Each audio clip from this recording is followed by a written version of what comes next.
Everyone, Coach Powers, and I want to talk about a very important topic, um, and that is the Benzo documentary that I'm going to be shooting, that I'm pre-production on already. So that's very exciting.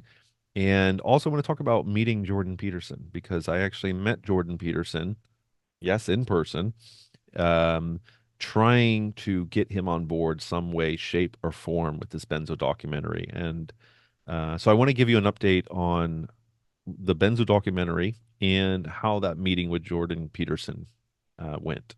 So let me dive into the Benzo documentary first. That is, now that we finished the feature film that's coming out soon on benzos, um, it just totally made sense. Let's do a documentary. It's another thing that I've been wanting to do for years, and I just wanted to do something a little bit different. I've seen the other Benzo documentary. I've seen the other documentaries on Big Pharma and such. So I've done my homework, and I didn't want it to just regurgitate what they had done. I wanted to try to do something a little bit different and in my own style. And one thing I want to do is I kind of wanted to go full Michael Moore on this thing. I wanted to get doctors in the seats. And ask them the hard-hitting questions. I want to talk to psychiatrists that have been through this and understand benzos very well, and those that do not. And I wanted to even put them and pit them against each other because it's one thing for us to talk to them. I want to hear them talk to each other and have this debate. I want to see if how interesting would that be to have these two doctors, two psychiatrists, one totally aware of the benzo crisis, the other in total denial, and let them talk. Let's see what happens in that conversation. I want to talk to pharmacists. I want to talk to neuropsychologists and neurologists and neuroscientists. I want to, I want to go after big pharma in some sense and hold them accountable and get their take on this and see if they're aware of it.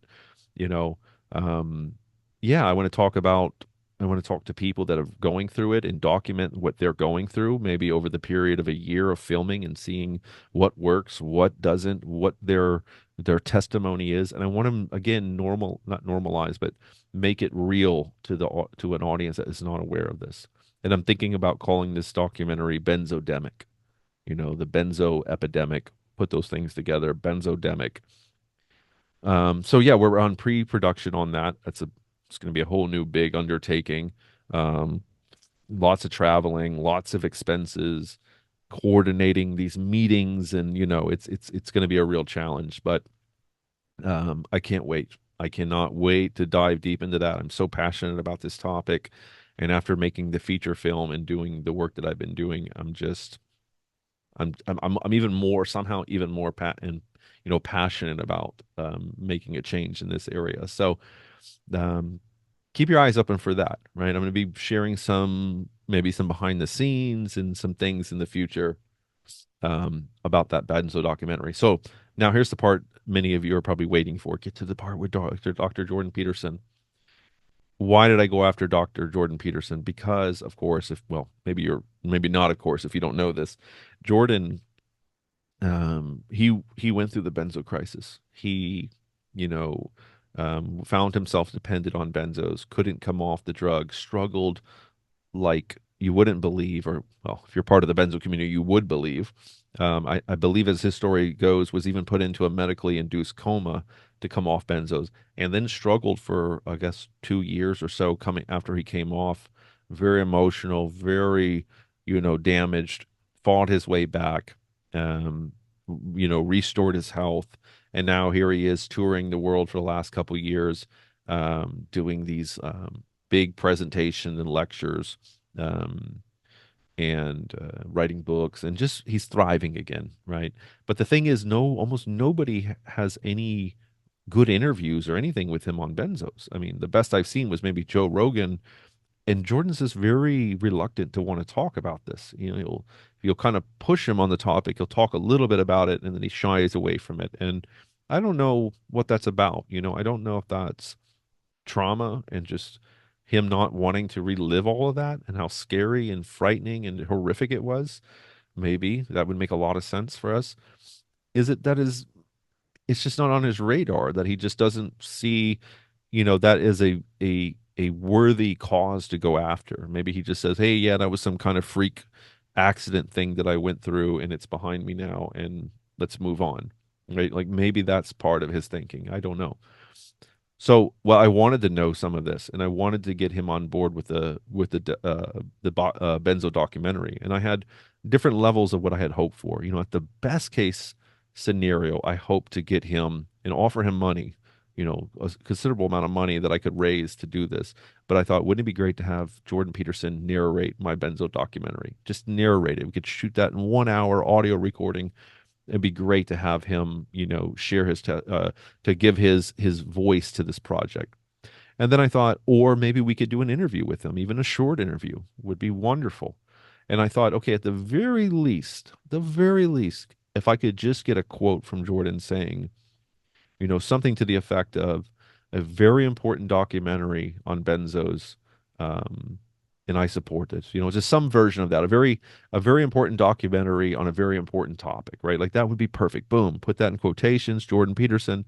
And why that's important is m marketing the film and getting it out there, getting other investors and people that could, you know, help make it a reality and also trying to get bigger names on board. You know, so once you know you attach a name like Jordan Peterson to it, even if it's just a supportive quote, then what happens is you can go up to other people, maybe Stevie Nicks, you know, from Fleetwood Mac that went through benzo withdrawal, you know, other celebrities that might want to participate in some way, shape, or form. And why is that again important? It's just about exposure, guys. It's just about these people have a big voice, big presence, big following, and they can make things happen. I mean, simply put, they can really make things happen. So, um, it was important that I met with Jordan, and he was someone that I had followed and admired for years.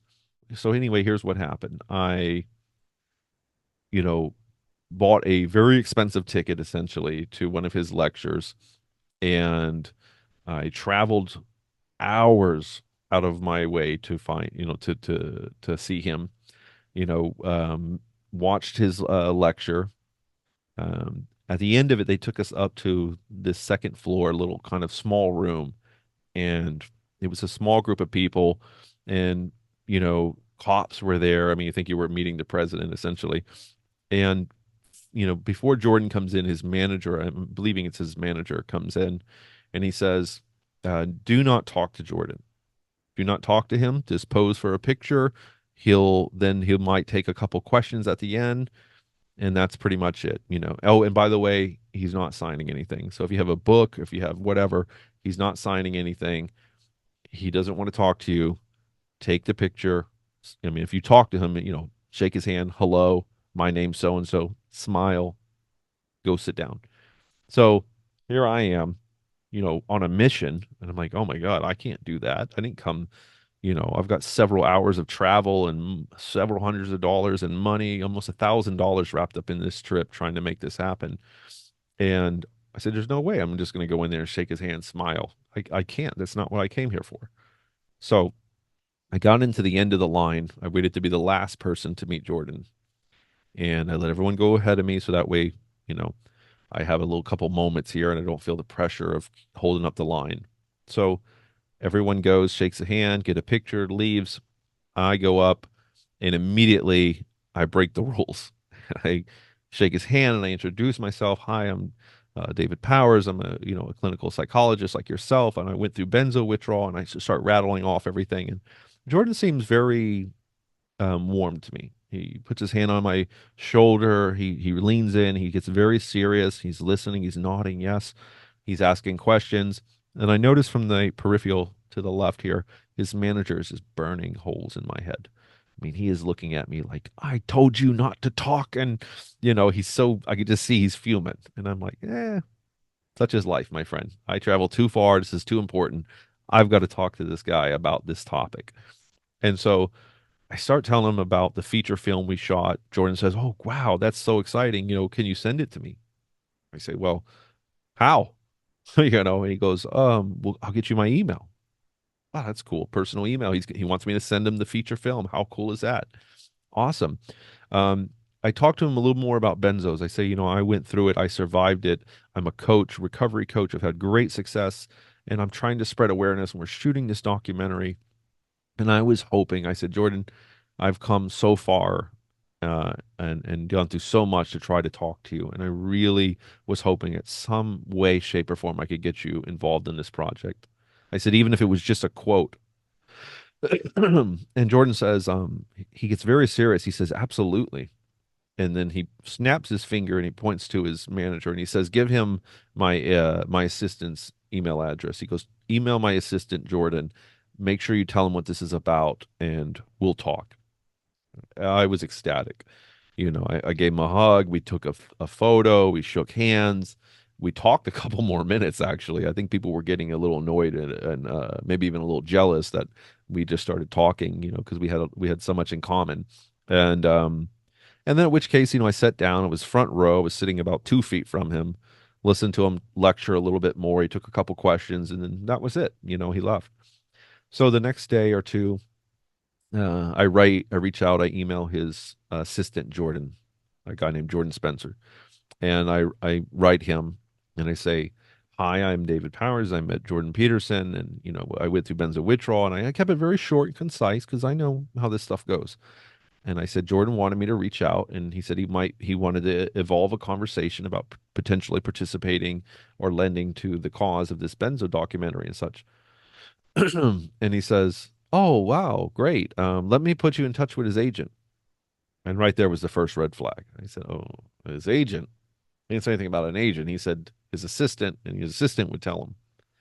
I know how agents are, right? These guys are the gatekeepers, and they're about money, and just a different. They have a different agenda than what Jordan may have because they're looking out for things very financially and et cetera. Anyway, the agent comes back. I explain things to him, and he says, Jordan's contracted with the Daily Wire, and sorry, we can't help you. And that was it. I mean, there was nothing else. And I immediately felt dejected, just so let down. I mean, I hadn't been anticipating this meeting for 4 months. Like I said, I traveled several hours and took off work. And I mean, I was dealing with a kidney stone. I was going through so much pain just to be there. I almost canceled, but I couldn't. And that wasn't good enough for me to just say no. So I wrote the agent back and I said, listen, I understand he's contracted, but surely there's some way you can help. I said, Jordan seemed sincerely interested in doing this. And I know it's an important thing for him. I mean, if we could even just get a quote from him, I mean, surely he could give a quote to support a film. Or maybe I could interview his daughter. I mean, anything. I mean, I see Jordan on different interviews and doing all of this stuff outside the Daily Wire. It just felt like I was getting the brush off, just sort of go away, guy. You're not big time enough for us. Now, and maybe it was my mistake not having my agent or producer reach out to them. And maybe that would have made things more professional. But Jordan didn't say that. He said, reach out to my assistant and we'll talk, right? I thought that was enough. The agent came back again and said, listen, we're not interested. I mean, he's very short and to the point. We're not interested. That's what he said. We're not interested. I said, okay. There it is. The door slammed on me twice, right? That's enough, right? Walk away, give up. I waited a few days. I thought about it. Said, no, that's not enough. No, I can't let it end like that. So I wrote his assistant again, right? I'm just like a damn gnat on a camping trip. I'm not going to go away. I'm just going to keep flying and buzzing and annoying him. And I wrote the assistant and I tried to be a little more clear with him because he seemed to be a nicer, more communicative guy. And I said, look, this is really important to Jordan. And I just basically everything I had said to the agent, I reiterated to him and said, this is very important. I mean, please, can you, excuse me, can you at the very least just tell Jordan I wrote so he knows that I did reach out? Can you just at least get him up to speed? And the assistant came back this time and said, sorry, we're not interested. I said, oh, okay, now that's having a different ring. We're not interested. I have to take that verbatim, meaning we, as in Jordan and his team, are not interested. That's it. So there you go, guys. I wish I had a better story. I tried my best to make that happen. Like I said, I traveled a long way. I spent a lot of money. I endured the entire day dealing with a kidney stone that was just unbelievable, wretched pain. Had 2 hours of sleep during the travel because I was up the night before with kidney stone pain. And it was broken. It broke my heart a little bit because I just really thought at the very least I could have got a supportive quote for him, from him. I just didn't see it going that way. And, but such is life, but it did make me question some things. I just can't wrap my head around why Jordan Peterson is a clinical psychologist who went through benzos, who knows about this more than better than anyone. Why wouldn't he want to do something? Why wouldn't he, give us a quote, give us some endorsement, or just say something about this damn topic that's literally killing people every year. That he knows exactly the hell that it is. And it really bothered me because as someone with a clinical psychology background who has a very similar background in Jungian psychology, analytical psychology, the benzo situation. I mean, me and Jordan, we really have a lot of similarities, and I really thought we were kindred spirits. And I can't see, I mean, because to me, it's the most important thing. Now, granted, Jordan's doing spoken word, selling millions of copies of his book and making tons of money and doing this very important tour, trying to bring the masses to God and back to God and he's got and I know he's passionate about this and he believes in all this very much and I can completely respect all of that. But I still, how is this not a side quest at the very least right now? And something that you could spend very minimal time, just one video or something. I don't know. It's hard for me to wrap my head around it. I don't understand it. Again, psychologists are not like your average person because they are so heavily invested in mental health, matters. So maybe that'll change in the future. I don't know. Maybe he's got something in the works, and I would like to believe that, and he just, I just don't know. But the communication, the brush off, and his inability to want to do anything for the benzo community it just doesn't sit well with me. It really bothers me. And I got to wonder did his assistant and agent ever even bring this to him? But telling me we're not interested. Well, listen, an assistant doesn't speak for the boss. I do know that much. An assistant is like, he coordinates things. He gets your coffee. He helps you book flights, and he doesn't tell you, he doesn't speak and turn down things like this. So my impression was he spoke to Jordan. Jordan said, that's that. And also, when you meet Jordan, he's not going to say that in person. Why? Because he's a nice guy and he's in the business of selling himself and being personable and all of that. And that's what these assistants, managers, agents, as part of their function. They are the hired bad guys. They are the gatekeepers. They're the ones that say no autographs and all that. And if you ask Jordan, he's going to sign it. But he's going to tell them before we go in, hey, I don't want to sign things all night. So you be the bad guy. You tell him no signatures. Otherwise, Jordan would say, "What? That's crazy. I'm signing stuff. These are my fans. They spent, several hundreds of dollars to even be here to meet me. So, of course, I'm going to take a second to do this." Why I say, hi, what's your name? John? Okay. Nice to meet you, John. Let's take a picture. You can't do that. So I think Jordan would do that if you asked him, but I think ahead of time, he informs his team that no, I don't want that. I don't have time for that. I don't have the energy for that, and I don't want to be the bad guy, right? So this happens. This happens with all celebrities and of all kind of different backgrounds, from your authors or speakers to actors to politicians. They have these people that protect them. So that's what I think happened, guys. And so that's my quick update on the Benzo documentary and meeting Jordan Peterson. Now, I will say, I really like Jordan Peterson. He was very nice to me. I mean, I felt like he was a guy I could have sat down and had dinner and had great conversation with. I mean, he was very warm. And the one thing that did make me a little surprised was here I was looking at a guy who just recently had come off benzos and went through this unbelievable, horrific experience. And there wasn't an ounce of that in his being. I mean, it was so much fearlessness and clarity and excitement and energy and this older guy that I'm going, it's almost like he's still on a benzo. I mean, this is either he healed miraculously, at which point, please tell us how. how did you do it? What worked for you? I mean, God, if that's the case, come back and tell us what happened. Or my theory is he probably got back on a benzo, or he got back on maybe not a benzo, but some other meds or something. I mean, it was one or the other. Either he made a miraculous recovery, and I don't think that just happened by laying around, which means he did something, which I think God, the whole community wants to know. How did you do it, Jordan? Please, clinical psychologist, tell us, how did you do it? How do you stand up there, you know, after coming off benzos and do such, hours of lecturing with auditorium? I mean, that's terrifying stuff. And not fumbling, not stuttering, no shy, not even shyness. The guy wasn't even shy.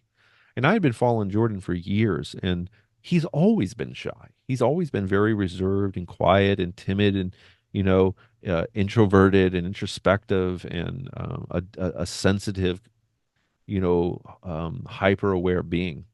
And the guy I met was like almost like a car salesman. He was, hey, boom, boom, how you doing? Cha cha, energy and clarity and focus and intense presence. And I was very impressed by that, but also a little taken aback of like, how did that happen?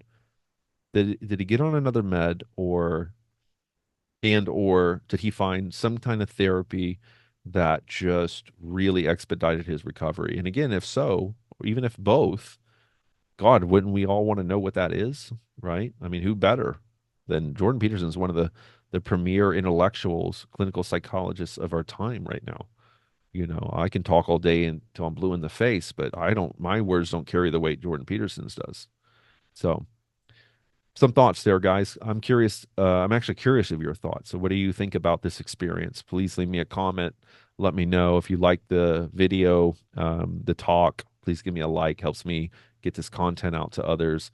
But I'm really curious about this. I'd like to have a dialogue with some of you in the comments. What do you think happened? What went right? What went wrong? Could I have done something differently? Any thoughts on why Jordan reacted that way? Was his agents and assistants playing gatekeeper? Do you think Jordan even knew about this? Do you think it's like I said, that he probably did know and just sort of did the brush off? I mean, I'm just curious on your guys' thoughts on the whole entire ride here. So, without further ado, I will let you go. It's always a pleasure doing these videos and communicating with you guys. Thank you so much for the support. The channel's growing, my school's growing.